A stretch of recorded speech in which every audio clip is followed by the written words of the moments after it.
Okay, another Ghanaian morning from my property here in the Agendum community, Land of Judah Estates. This is Michelle. Have I ever given my full name? My name is Michelle Morrison. I'm a Jamaican currently living in Ghana, and I have something to say. Okay, so my videos are mainly to inform. Inform on what? Inform on my experiences. Why? There are persons who think the way I do, whose situation was the same as mine was when I decided I was coming here. And on a larger scale, there are persons here and those who are planning to come, who have had similar experiences, who have never had my experiences. And this is just sharing. It is not stagnant. My situation continues to evolve positively and negatively, and things change every day, just as how my garden is changing every day. I saw a comment this morning that reminded me of something a gentleman said when I was doing my research. When I was doing my research to come here, and let me tell you this. When I reach for things and I don't get them, I just look at it as something God does not want me to access. Something that He's protecting me from. Another way or better way that He's opening for me to step through. A better door, if you want. And therefore, any kind of disappointment is transient. Dynamism is a very strong part of my life, as far as I'm concerned. Just like dynamism is a very strong part of my teaching over the years. Right? Teaching in general, as far as I'm concerned, a very dynamic profession. There is no day that is the same as the day as another one. Right? So when I was researching, when I was coming here, I reached out to a number of persons. There are some responses that had negative conversations or connotations or responses that were discouraging. It had nothing to do with me or my decision. I accepted it and moved on. Everybody have their own point of view, right? So you saying to me, don't come to Ghana unless you have $100,000 saved, and that is $100,000, $100,000 US. Personally, I think that's a ridiculous thing to say to anybody.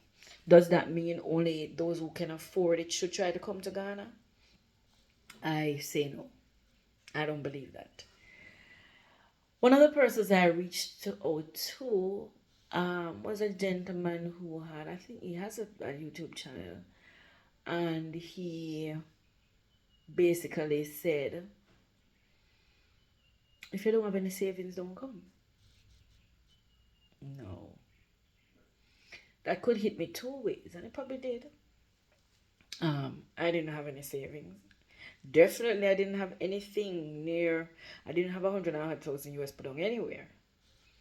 But should I take that to mean that only persons with a bag of savings should try to come to Ghana? Should try to go anywhere they wish to go? I disagree. Why that came to mind is somebody said something that I think I should view in the same vein.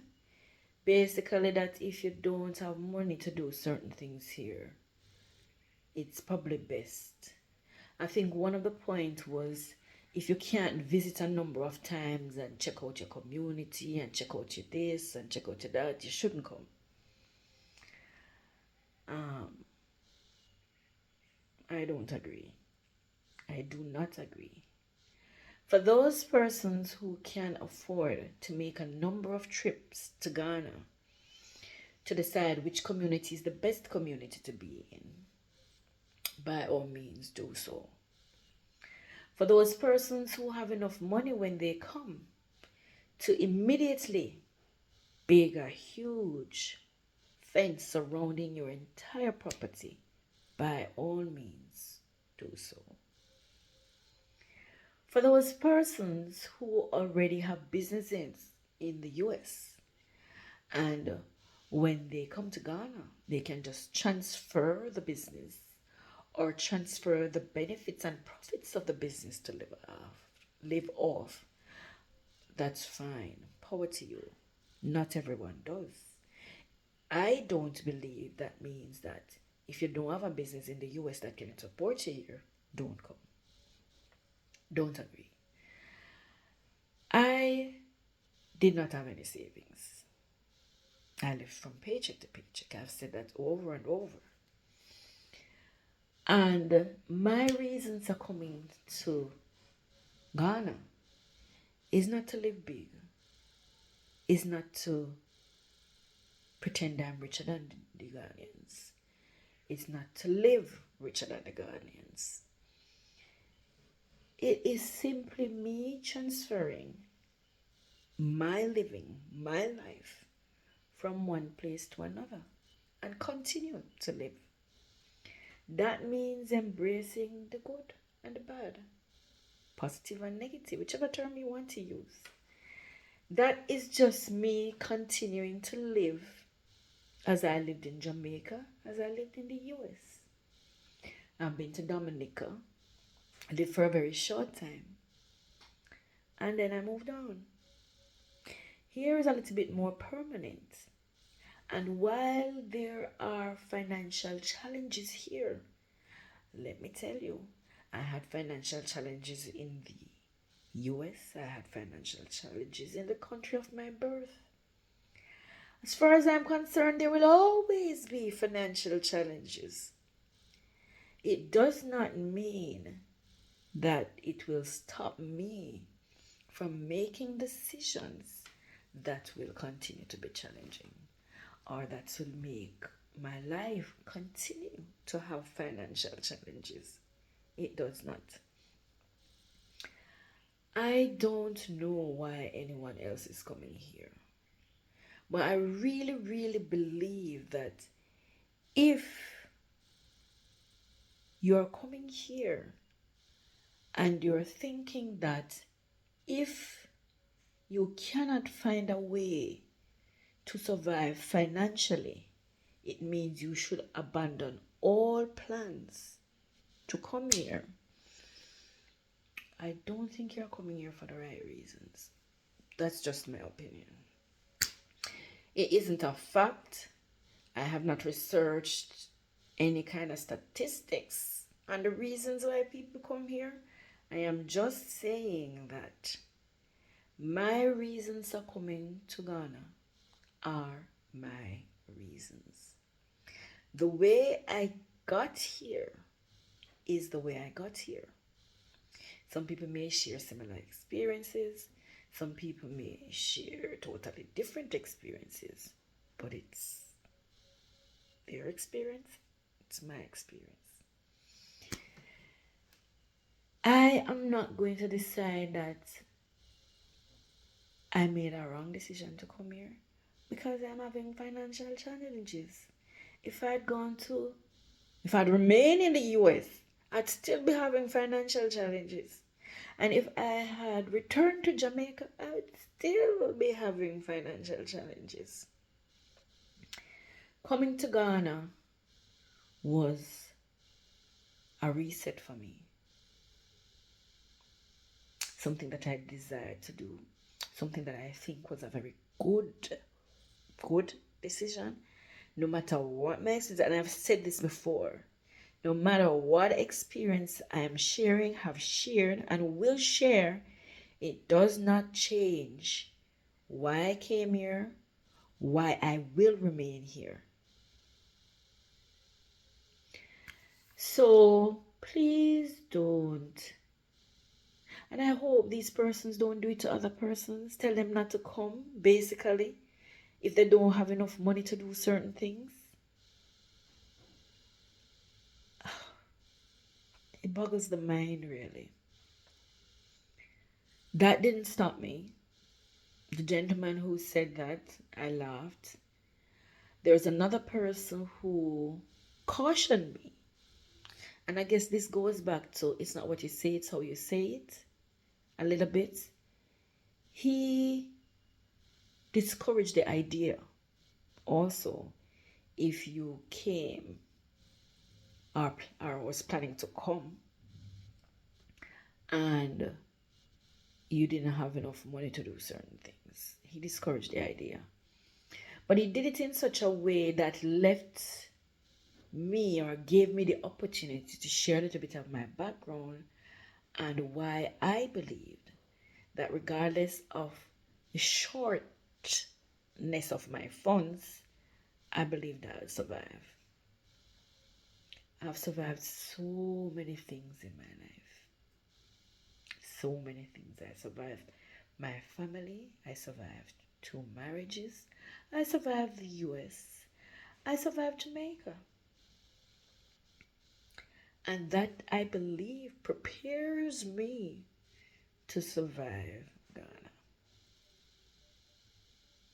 Yeah.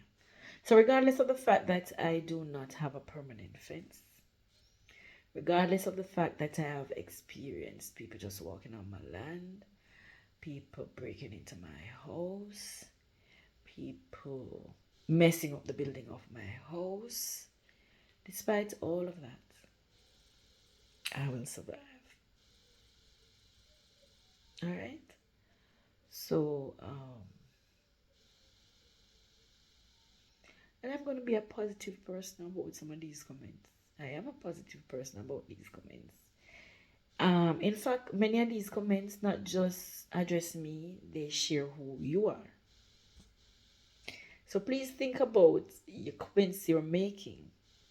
When you know what my first thought was when that gentleman said it and how he said it. It's not just him saying to me, don't come here unless you have at least how much thousand saved. You know, don't come here unless you have one 401k backup plan and one how much savings or pension. Don't come here and that. Don't let anybody tell you that. Don't allow people to get up in your psyche like that.